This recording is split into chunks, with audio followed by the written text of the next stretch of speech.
A True Martial World. Bab 123. Judul. Pertama Alam Mortal Blood. Yun Xiao. Para tetua suku Tao panik dan dengan cepat meninggalkan dokter klan suku Tao untuk merawat Tao Yun Xiao. Tetapi fasilitas medis di alam liar yang luas itu terbatas. Apa yang dapat dilakukan para dukun ini untuk luka serius yang diakibatkan oleh kemarahan atau kehilangan darah? Mereka hanya bisa membuat ramuan yang bagus untuk digunakan. Ginseng atau lucidum berusia ratusan tahun sangat bagus untuk kultivator tingkat rendah, tetapi untuk kultivator tingkat 5 Mortal Blood, efeknya sangat berkurang. Anggota kam prajurit persiapan klan suku Lian memandang Tao Yun Xiao yang pingsan dan sesepuh suku yang sibuk dengan belas kasihan.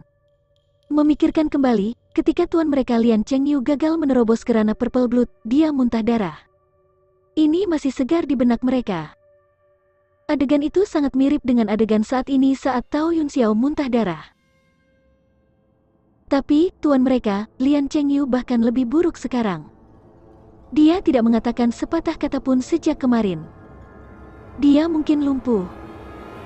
Memikirkan hal ini, beberapa anggota kam prajurit persiapan klan suku Lian memandang Yi Yun dengan ketakutan. Pemuda berusia 12 tahun ini adalah iblis yang menakutkan. Bahkan jika dia tidak cukup kuat untuk membunuh orang lain, dia mampu membuat mereka mati atau menjadi gila karena marah tanpa menyentuh mereka. Pada saat ini, Yi Yun telah menelan satu ramuan hijau. Tidak ada yang istimewa yang perlu dilakukan saat makan ramuan hijau, cukup kunyah dan telan. Pil hijau bulat baru saja meleleh di mulutnya. Itu berubah menjadi cairan hijau zamrud dan mengalir ke perut Yi Yun. Bersamaan dengan itu muncullah aroma herbal yang kuat yang menyegarkan pikiran seseorang. Yi Yun merasakan esensi herbal menyebar di dalam tubuhnya, membuka pori-porinya. Adik kecil Yi, cepat tutup pori-pori kamu atau esensi herbal eliksir hijau akan menyebar.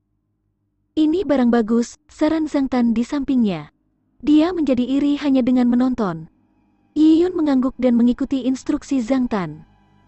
Dia mengecilkan pori-porinya, dan membersihkan meridiannya, membiarkan esensi herbal ramuan hijau bersirkulasi di dalam tubuhnya. Dia merasa meridiannya segar. Tangan kanannya juga hangat, seolah ada energi hangat yang menyelimutinya. Seiring waktu, itu menjadi gatal dan Yi Yun tahu bahwa lukanya mulai pulih. Obat mujarab hijau ini pasti obat bermutu tinggi. Yi Yun melihat kapal terbang itu. Dia merasa bersyukur terhadap Lin Xingtong karena dia tahu bahwa lukanya bisa pulih bahkan tanpa ramuan hijau. Tapi Lin Xingtong secara khusus memberikan ramuan hijau kepadanya. Karena ini, dia mengingatnya dengan baik. Adik kecil Yi. Setelah kamu mencapai tubuh temperet, keadaan pulsa naga, untuk menerobos ke alam Purple Blood, itu akan membutuhkan lebih banyak energi daripada yang lain. Saat ramuan hijau ini meleleh ke dalam tubuhmu, saring perlahan. Jangan terlalu bersemangat. Gunakan beberapa bulan untuk menyerapnya perlahan, atau mungkin ada efek samping. Kata-kata Zhang Tan berbicara tanpa ragu. Bagi Zhang Tan, Yi Yun bukan lagi seorang siswa, tetapi seseorang yang layak sebagai rekannya. Baik itu prospek masa depan Yi Yun atau nilai yang dimiliki Lin Xingtong untuk Yi Yun, semuanya dengan jelas menggambarkan hal ini. Dan di klan suku Tao, hanya Huya yang layak mendapat sedikit perhatian Zhang Tan, tapi hanya sedikit. Adapun orang-orang seperti Tao Yun Xiao, Zhang Tan bahkan tidak bisa terganggu. Adik kecil Yi, besok pada waktu yang tepat, aku akan memberimu gelar ksatria kerajaan. Sebenarnya upacara penganugerahan sebenarnya hanya bisa dilakukan di perkemahan Jin Longwei, di luar hutan belantara yang luas. Besok, aku hanya akan memberimu segel kerajaan ksatria, pemberitahuan penganugerahan dan tanah yang akan diberikan kepadamu. Zhang Tan menepuk bahu Yi Yun. Bekerja keraslah. Dengan mendorong Purple Air Comes from the East dan juga dihargai oleh Nona Lin, kamu memiliki masa depan yang cerah. Pada saat itu, kakak ini mungkin harus bergantung pada adik laki-laki. Hahaha. Dengan itu, Zhang Tan tertawa terbahak-bahak. Hanya dari caranya menyapa Yi Yun, dia secara halus menempatkan Yi Yun sejajar.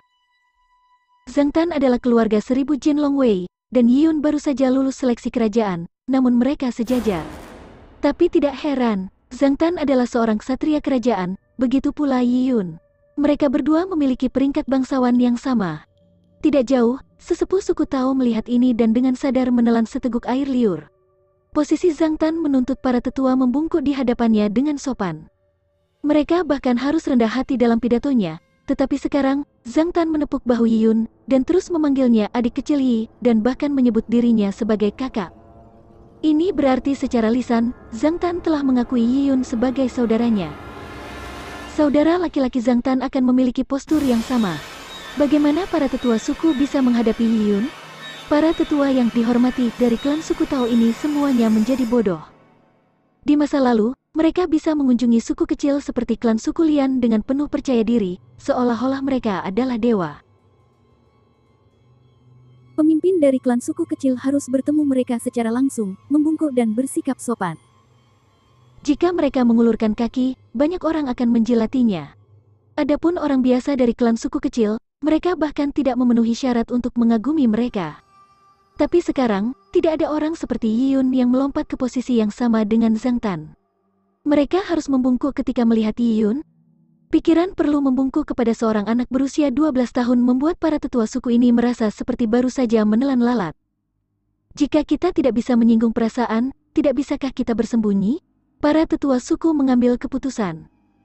Di masa depan, jika mereka melihat Yiyun, mereka akan mengambil jalan lain. Lebih baik bunuh diri daripada berbicara dengan rendah hati di hadapan Yiyun.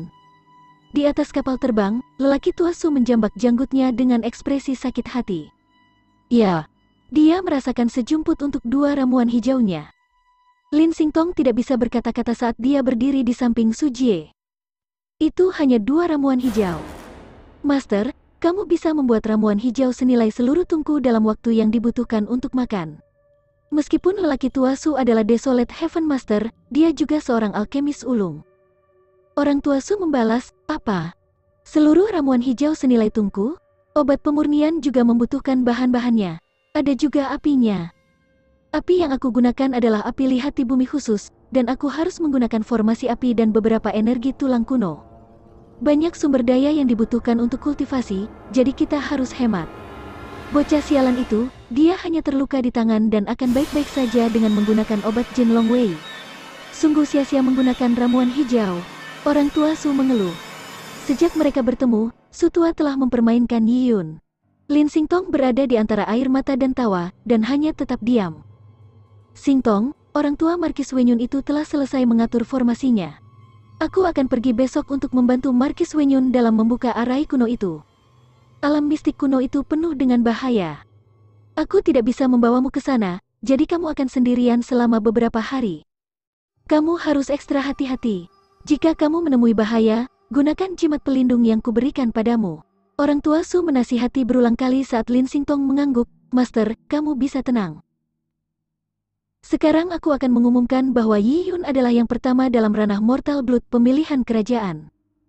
Dia akan menjadi elit Jin Longwei, dan menganugerahkan gelar Ksatria Kerajaan. Di atas panggung, Zhang Tan mengumumkan hasil Yiyun kepada puluhan ribu orang. Adapun Tao Yun Xiao, dia dibawa pergi oleh para tetua suku. Penonton di sekitarnya memiliki perasaan yang tak terlukiskan. Sebagai orang dari klan suku Tao, mereka selalu bangga. Di daerah yang mencakup ribuan mil, mereka adalah raja absolut, tetapi sekarang, harga diri mereka telah dihancurkan oleh kata-kata Zhang Tan. Adik kecil Yi, Jin Longwei sedang menjalankan misi di Cloud Wilderness. Kita akan tinggal sebentar, jadi kita tidak bisa membawa kamu ke perkemahan Jin Longwei di dataran tengah untuk menganugerahkan gelar kamu untuk sementara. Kamu bisa menemani tentara Jin Longwei-ku dan menghabiskan waktu di hutan belantara yang luas. Aku akan mengikuti rencana Master Seribu Klan, kata Yiyun tanpa keberatan. Zhang Tan mengangguk. Pada akhirnya, dia tidak pernah menanyakan hubungan Yiyun dengan Lin Xingtong. Untuk tokoh-tokoh seperti Lin Xingtong, Zhang Tan tahu bahwa dia seharusnya tidak menyelidiki hal-hal yang tidak seharusnya dia lakukan. Bahkan masalah Lin Xingtong memberikan pil kepada Yiyun akan diremehkan olehnya. Dia tidak akan menyebutkannya lagi karena pesan Lin Xingtong hanya untuk telinga Zhang Tan. Zhang Tan memiliki gagasan samar bahwa Lin Xingtong tidak ingin banyak yang mengetahuinya. Jadi Zhang Tan memutuskan untuk hanya mengatakan Lin Xingtong telah memberikan ramuan itu dengan iseng. Dia telah mengambil alih segala sesuatunya dengan memberikannya kepada Yiyun. Zhang Tan samar-samar tahu bahwa kekuatan di balik Lin Xingtong itu kompleks. Itu bahkan menyangkut eselon atas kerajaan. Itu bukanlah sesuatu yang bisa dimengerti atau dinikmati oleh anak kecil seperti dia. Sebelumnya ada rumor bahwa Lin Xingtong bisa menjadi putri mahkota. Tidak peduli jika rumor itu benar, lebih baik untuk berhati-hati, jadi Zhang Tan tidak akan bergosip tentang hubungan Lin Xingtong dengan orang lain. Sebelumnya ketika Zhang Tan memberi Yiyun ramuan hijau, dia telah mengirimkan bagian tentang Lin Xingtong langsung ke Yiyun. Itu juga untuk mencegah orang lain mendengar.